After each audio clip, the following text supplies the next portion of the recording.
አላኔ ፖለቲካ አልወድም ፖለቲካ ነው ያልወድም ፖለቲካ አልወድም ብለህ የምታመልጠው ጉዳይ አይደለም። ከተማ አልደረሰም በሬና አላንኳኳም ብለህ አጥረህ በርን ዘግተህ የምታመልጠው ጉዳይ አይደለም። ነገ ለማዕድ ትሪ ስር ስትቀመጥ እንጀራ ሆኖ ታገኘዋለህ።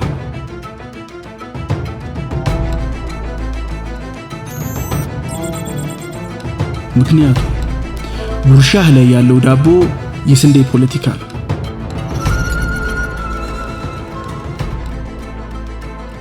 በቀን 3 ለማዕድ እየተቀመጥክ ፖለቲካ አልወድም ማዕድህ እኮ ራሱ ፖለቲካ ነው።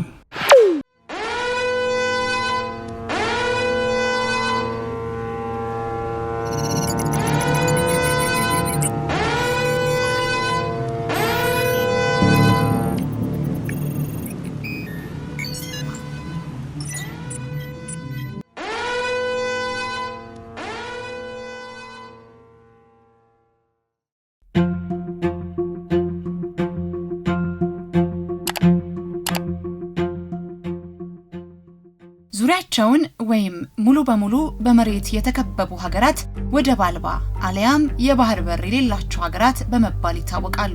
በዓለም ላይ ካሉ ሀገራት 49 ያህሉ ወደብ አልባ ናቸው። እነዚህ ሀገራት በዓለም ላይ ካሉ ሀገራት ሁሉ 1/5ኛውን ወይም 20% ያህል ቁጥር ይይዛሉ። አብዛኛው የዓለማችን ንግድ በታላላቅ ውሃዎች ላይ የሚካሄድ እንደመሆኑ እነዚህ ወደብ አልባ ሀገራት በብዙ ይፈተናሉ። በተጨማሪም እነዚህ ሀገራት እንደ አሳ ማጥመድ ያሉና የባህር በር ላላቸው ሀገራት የኢኮኖሚያዊ እድገት ትልቅ አስተዋጽኦ ያላቸው ሀብቶችን የመጠቀም እድል አይኖራቸውም። እነዚሁ የባህር በር ባለጸግነትን ያልታደሉ ሀገራት ቀጥታ የባህር በር ተደራሽነት ስለሌላቸው የበዙ ፈተናዎች ይገጥሟቸዋል።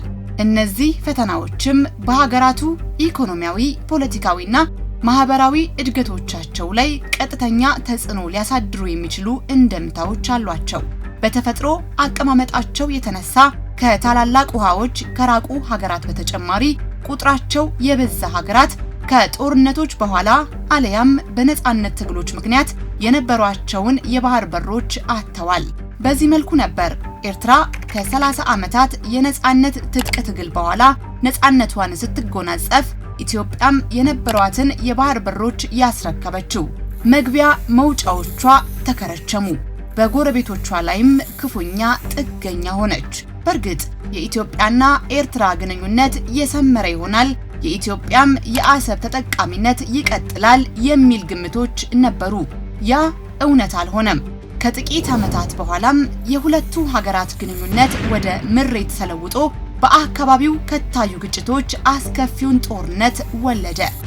ውሎ አድሮ ኢትዮጵያ ዛሬ ላይ ከ90% በላይ የሚሆነው የገቢና ወጪ ንግዷን የምታካሂድባት ጅቡቲ ላይ ጥገኛ ወደ መሆን ተሸጋገረች። አዎ፣ ትንሿ ባለ ባህር በር ሀገር ጅቡቲ ለኢትዮጵያ ንግድ ወሳኝ የህይወት መስመር ሆነች። ወደቦች በአንድ ሀገር ኢኮኖሚያዊ እድገት ውስጥ ስላላቸው ወሳኝ ሚና መናገር ለቀባሪ እንደ ማርዳት ነው። የባህር በር ወይም የወደብ ጠቀሜታ በተለይ እንደ ኢትዮጵያ ላሉ ሀገራት ጎልቶ ይታያል። በዓለማችን ካሉ የባህር በር አልባ ሀገራት መካከል ብዙ የህዝብ ቁጥር ያላት ኢትዮጵያችን ነች። ከ125 ሚሊዮን በላይ ህዝብ ላላት ኢትዮጵያ የወደብ ፋይዳ ዛሬም እንደ ትላንቱ ሁሉ ዘርፈ ብዙ ሲሆን ኢኮኖሚያዊ፣ ጂኦፖለቲካዊና ስትራቴጂካዊ ፋይዳዎች ይኖሩታል። የኢትዮጵያ ገንዘብ ሚኒስቴር በቅርቡ ያወጣው መረጃ እንደሚያመለክተው በየቀኑ ወደ $2 ሚሊዮን ለትራንዚት ወጪ ታደርጋለች። ይህም ወደ 16% የሀገሪቱን የውጭ ንግድ ዋጋ የሚሸፍን ይሆናል። በዚህ መልኩ ኢትዮጵያ የጅቡቲ ወደብን ለመጠቀም ብቻ በየዓመቱ በቢሊዮን የሚቆጠር ዶላር ታወጣለች። ምንም እንኳን ኢትዮጵያ በአፍሪካ ብሎም በዓለም ፈጣን ኢኮኖሚ እያስመዘገበች ያለች ሀገር ብትሆንም ይህንን ያህል ወጪ እያወጣች መቀጠል የማትችለው ዕዳ ነው። ዜጎቿ በቀጥታም ሆነ በተዘዋዋሪ እየተጎዱ መቀጠላቸውን ይቀበል ዘንድ የሚችል መንግስት አሁን በኢትዮጵያ የለም። በዚህ የተነሳም ኢትዮጵያ አማራጮቿን ለማስፋት በዙሪያዋ ያሉ የባህር ንግድ መንገዶችን ፈትሻለች። ለአብነት ያህል ሀገሪቱ ከሱዳንና ከኬንያ ጋር የንግድ ትስስር በመፍጠር ወደቦቻቸውን ተደራሽ ለማድረግ ብትጥርም እነዚህ መስመሮች ከጅቡቲ ጋር ሲነጻጸሩ ብዙም ምቹ አይደሉም። እንግዲህ ሀገሪቱ በወደብ አልባነቷ የተነሳ የሚገጥሟትን ችግሮች ለመቅረፍ እርምጃዎችን የወሰደች ቢሆንም በዚህ ጂኦፖለቲካዊ ሁኔታው ውስብስብና ተለዋዋጭ በሆነበት የቀይ ባህር ክልል ውስጥ የወደብ ተደራሽነት እድልን ከማስፋትና የተረጋገጠ የንግድ መስመሮችን ከማረጋገጥ ጋር በተያያዘ አሁንም ኢትዮጵያ ተግዳሮቶች ከፊቷ ተጋርጠውባታል። ይህም ማለት ኢትዮጵያ የንግድ መስመር አማራጮቿን ለማስፋት እስካሁን ባለው ሁኔታ የምታደርጋቸው ጥረቶች እጅግም ስኬታማ አይደሉም። ለዚህ ተጠቃሽ ከሆኑ ምክንያቶች መካከል በከፊል የጂኦፖለቲካዊ ሁኔታዎች፣ የአፍሪካ ቀንድ አካባቢ ሁኔታዎች ተለዋዋጭነትና በቀይ ባህር አካባቢ ስትራቴጂካዊ ጠቀሜታ የተነሳ የብዙ ኃይላት ፍላጎቶች ጎልተው መንበራቸው ነው። እነዚህ ሁኔታዎች ለኢትዮጵያ የስጋት ምንጭ ሊሆኑ የሚችሉ ቢሆንም ኢትዮጵያ አስተማማኝና ቀጥተኛ የባህር በር ተጠቃሚ መሆን የሚገባት ታሪካዊ ወቅት ላይ ስለመድረሷ አስረጅ ምክንያቶች ናቸው። ኢትዮጵያ እነዚህን ተግዳሮቶችን መጋፈጥ አለባት። ምክንያቱም ከኢኮኖሚያዊ ፈተናዎች በተጨማሪ የባህር በር አልባነቷ የጸጥታ ችግሮችን አስከትሎ ይመጣልና ነው። የተባበሩት መንግስታት ድርጅት የባህር በር ሀገራትን ሁለንተናዊ እድገት ለማገዝ የሚያስችሉ እርምጃዎችን 1-2 ብሎ ያስቀምጣል። ከነዚህ እርምጃዎች ውስጥም የኢኮኖሚ ብዝሃነትን፣ የተሻሻሉ መሰረተ ልማቶች፣ አስተማማኝ የኃይል አቅርቦትና የንግድ ማቀላጠፍ እርምጃዎች የሚጠቀሱ ሲሆን በዚህ ረገድ ኢትዮጵያ ብዙ ስራዎችን ሰርታለች ማለት ይቻላል። ዓለም አቀፍ መረጃዎች እንደሚያሳዩት ኢትዮጵያ በአፍሪካ ሶስተኛውን ትልቁን ኢኮኖሚ በመገንባት ላይ ትገኛለች። በተጨማሪም በአፍሪካ ትልቁ የሆነውን ታላቁን የህዳሴ ግድብ ግንባታ አጠናቃ ወደ ኃይል ማመንጨት ከገባች ሰነባብታለች። ከዚያም ባለፈ ከ10 እስከ 24 ዓመት ዕድሜ ያላቸው 37.4 ሚሊዮን የሚጠጉ የሚሰሩ ወጣቶችን ጸጋ ተሸልማ ከአፍሪካ ሁለተኛ ደረጃ ላይ ተቀምጣለች። ስለዚህ የተቀላጠፈና የተሳሰረ የወደብ ተደራሽነት የውጪ ኢንቨስትመንትን በመሳብ የንግድ ብዝሃነትን በማበረታታትና የኢንዱስትሪ ልማትን በማጎልበት የቀጠናዊ ንግድና ውህደት ማዕከል እንዲፈጠር በማስቻል ከጎረቤት ሀገራት ጋር ትብብርና ኢኮኖሚያዊ አጋርነት በማሳለጥ ሁሉን አቀፍ የኢኮኖሚ እድገት ያፋጥናል። በተደጋጋሚ እንደተስተዋለው ከፍተኛ የትራንስፖርት ወጪ የወደብ ባለቤቶች ጎረቤቶቻቸው ላይ ጥገኛ መሆን፣ ዋጋቸው ውድ የሆኑ የወደብ አገልግሎቶች፣ የጉምሩክና የድንበር ላይ መዘግየቶች፣ ውስን የውጪ ቀጥተኛ ኢንቨስትመንት፣ ከባለወደብ ጎረቤቶች ጋር ውጥረት የበዛበት ዲፕሎማሲያዊ ግንኙነት፣ ለባለወደብ ሀገራት የፖሊሲ ለውጦች ተጋላጭነት፣ የባህር በር ካላቸው ሀገራት አንጻር የመደራደር አቅም ውስንነትና ሌሎችም እንደ ኢትዮጵያ ያሉ የባህር በር አልባ ሀገራት ከሚያጋጥሟቸው ከባድ ፈተናዎች መካከል ጥቂቶቹ ናቸው። የኢትዮጵያ ገንዘብ ሚኒስቴር መረጃ እንደሚያሳየው በከፍተኛ ክፍያ ወጪ ከውጪ የሚገቡ ዕቃዎች ወይም ካርጎ ያለ ክፍያ በወደቦች አካባቢ የሚቆዩባቸው ጊዜያት ማጠር፣ የኤክስፖርት ኮንቴነሮችን በወቅቱ አለማግኘትና የፍጆታ ዕቃዎች አቅርቦት አለመሟላት የኢትዮጵያ ገቢና ወጪ ንግድ አጠቃላይ የሎጂስቲክስ ወጪን ያባባሱ ዋና ዋና ተግዳሮቶች ናቸው። ይህም ሀገሪቱ በዓለም አቀፍ ገበያ ያላትን ተወዳዳሪነት እጅጉን ጎድቶታል። ታዲያ እነዚህ ሁሉ ኢኮኖሚያዊ ተግዳሮቶች ሀገሪቱ አስተማማኝ ቀጥተኛና ባለብዙ አማራጭ የባህር በር ባለቤትነትን ማረጋገጥ ካለመቻሏም ጋር ተያይዞ የተጋረጡባትን አሳሳቢ የብሔራዊ ደህንነት ስጋቶች የሚያባብሱ ናቸው።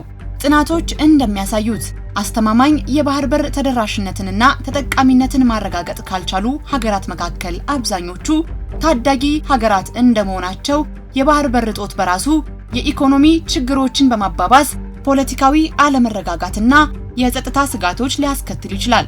ስለዚህ እነዚህ ሀገራት ለማህበራዊ አለመረጋጋትና ግጭቶች የበለጠ ተጋላጮች ናቸው ማለት ነው።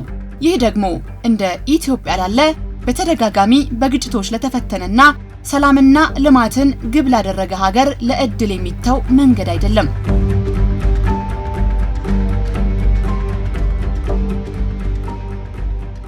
በዓለማችን ከቀን ወደ ቀን ልዩነቶች እየጠበቡ ትልቁ ዓለምም እያነሰች መጣለች። የአፍሪካም እጣፈንታ ከዚህ የተለየ አይደለም። የኢትዮጵያ እጣፈንታ ከአፍሪካ እጣፈንታ ጋር የተጋመደ ነው። ጠንካራ ቀጠናዊ ትስስር መገንባትና አብሮ ማደግ የሁሉም ህዝቦች የጋራ ጥቅም ነው። አንዳችን ያለ ሌላችን ለብቻ መበልጸግ አንችልም። ኤርትራ፣ ጅቡቲ፣ ሱዳንና ሶማሊያ የኢትዮጵያ ጎረቤት ሀገራት ብቻ ሳይሆኑ ለብዙ ዘመናት የጸና ታሪካዊ ትስስር ያላቸው ህዝቦችን ያቀፉ ሀገራትም ጭምር ናቸው። እነዚህ የምስራቅ አፍሪካ ሀገራት በኢኮኖሚ ምቹና ጠንካራ ቀጠና የመገንባት ዓላማን በመያዝ ንግድን በማሳለጥ ድንበር በመክፈት የገበያ ተደራሽነትን ለማቅለል የሚረዱ ተግባራትን እያከናወኑና እየተቀራረቡ ሲሆን ቀጣይ እርምጃዎቻቸው ደግሞ ወደቦችን ይበልጥ ተደራሽ ማድረግና ከዚህ አኳያ ሁኔታዎችን የማቅለል ትልቅ ስራዎችን ሊሰሩ ይችላሉ ተብሎ ይጠበቃል። የኢትዮጵያ የ10 ዓመት መሪ ሀገር በቀል የልማት እቅድ ኢትዮጵያ የባህር በር አልባ በመሆኗ የተነሳ እየገጠሟት ያሉ ከባድ ፈተናዎችን ለመቅረፍ ያለውን ፍላጎት በግልጽ ያመለክታል። እቅዱ በግልጽ እንደሚያትተው ኢትዮጵያ የትራንስፖርትና ሌሎች የንግድ ወጪዎችን በመቀነስ ለጋራ ቀጠናዊ ብልጽግና የድርሻዋን የምትወጣ ሲሆን ከጎረቤት ሀገራት ጋር በመተባበር የተለያዩ ወደቦችን ለመጠቀም የሚያስችሉ ስራዎች ይሰራሉ። በዚህ ረገድ የወደብ ተደራሽነት በተለይም እንደ ህዳሴ ግድብ ካሉ ትልልቅ የመሰረተ ልማት ፕሮጀክቶች ጋር ማስተሳሰር ለኢትዮጵያ ብሎም ለመላው ቀጠናዊ ለውጥና እድገት ጉልህ ሚና ይኖረዋል። ይህ አይነቱ ጥረት የኢኮኖሚ እድገትን፣ የኃይል አቅርቦት ዋስትና፣ የመሰረተ ልማት ዝርጋታ እንዲሁም ቀጠናዊ ትብብርን የሚያበረታታ ሲሆን በመጨረሻም የኢትዮጵያን የረጅም ጊዜ የዘላቂ ልማት ግቦችን እውን ለማድረግ ያግዛል። ይህ በእንዲህ እንዳለ ከቅርብ ጊዜያት ወዲህ ኢትዮጵያ ቀጥተኛ የወደብ ተጠቃሚ መሆን ስለምትችልባቸው መንገዶች ጥያቄዎች፣ አንዳንዴ መላምቶች ሲሰነዘሩ ይሰማል።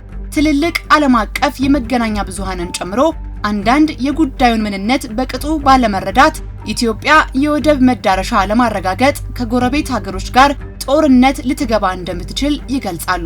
የኢትዮጵያ መንግስት ግን ይህንን ፍጹም የተሳሳተ ትርጉም የመስጠትና የተቀነባበሩ የሐሰት መረጃ ዘመቻዎች አካል አድርጎ ይመለከታቸዋል። በእርግጥ የኢትዮጵያ መንግስት የወደብ ተጠቃሚነት ዓላማውን ለማሳካት ኃይል እጠቀማለሁ ብሎ አንድም ጊዜ ተናግሮ አያውቅም። የቀይ ባህር ጉዳይ በደንብ ንግግር ያስፈልገዋል። አንናገረውም፣ አናነሳውም፣ ለግጭት ነው እንደዛ አይደለም። ግጭት የሚባል እኛ አንፈልግም፣ ግን እናነሳዋለን። እርግጥ ዓለማችን ለዚሁ ዓላማ ሲባል የበዙ ጦርነቶችና ግጭቶችን ለዘመናት አስተናግዳለች። ነገር ግን የሰው ልጆች ካለፈ ስህተታቸው በቂ ትምህርት ወስደዋል። ምንም አይነት የተቀደሰ ዓላማ ቢኖረው ጦርነት ወደ ኪሳራና ሰቆቃ የሚያመራ መንገድ ነው።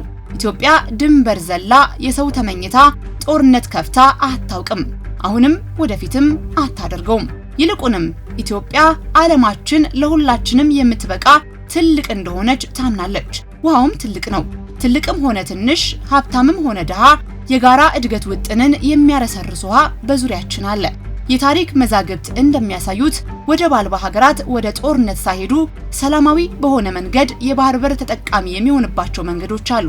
ከአህጉረ አፍሪካ ባለትልቅ ኢኮኖሚዋ ኢትዮጵያ ፈጣን እድገት እያስመዘገበች ያለችው ኢትዮጵያ ቃታ ሳትስብ ሰጥቶ በመቀበል መርህ የባህር በር ተጠቃሚ መሆን የምትችልባቸው ብዙ እድሎች አሏት። ኢትዮጵያ ከጎረቤቶቿ ጋር በመተባበር ለአካባቢው ብልጽግናና መረጋጋት በጋራ በመስራት ከጫናዎች ነፃ ሆና ከውጪው ዓለም ጋር እንደቀደመው ጊዜ ሁሉ በቀጥታ የምትገበያይበት አስተማማኝ የባህር በሮችን ማግኘት እንደምትችል ተስፋ ታደርጋለች።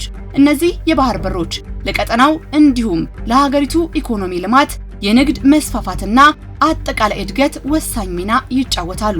ዓለም አቀፍ ንግድን በማመቻቸት ዓለም አቀፍ ገበያዎችን ተደራሽ በማድረግና ቀጠናዊ ትብብርን በማጎልበት ወደቦች ለኢትዮጵያ እድገትና ለቀጠናው መረጋጋት ከፍተኛ ሚና ይጫወታሉ።